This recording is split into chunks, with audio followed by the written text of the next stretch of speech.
आज आपल्या समोर परभणी जिल्हा जवळजवळ 300-325 किलोमीटर अंतरावरून या ठिकाणी ऍडमिशनसाठी पालक ठिकाणी आलेला आहे. तर तुम्ही आता येऊन जर तुम्हाला इथून झाला जवळ अर्धा पाऊण 1 तास झाला, तुम्ही अकॅडमी पूर्ण बघितली. ऍक्च्युअल मध्ये तुम्ही जे व्हिडिओ मध्ये पाहिलं आणि ग्राउंड मध्ये तुम्ही इथे आल्यावरती दोघांमध्ये काही बदल आहे का?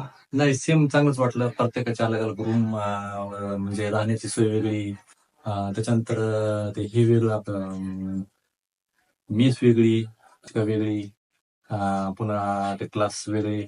प्रत्येक जागा जिथे बरोबर आहे. बरोबर आहे. ग्राउंड मस्त पद्धतशीर आहे. ओके. शिक्षकाचा स्वभाव मन मिळावा आहे. ओके. जसं विद्यार्थ्याला समजून अशा पद्धतीनं समजून घेण्याची पद्धती ही आहे. ओके. पाल्याची काय अडचण असेल तर ते बी ते ओळखूशार याची काय म्हणणं आहे. म्हणजे तुम्ही एवढे अर्ध्या पाऊण तासामध्ये तुम्ही या सर्व गोष्टी इथे समजून, ते जे व्यवसाय करतात त्या व्यवसायामध्ये एक वर्ष पण मुलाला उतरवलं 10वीला असताना.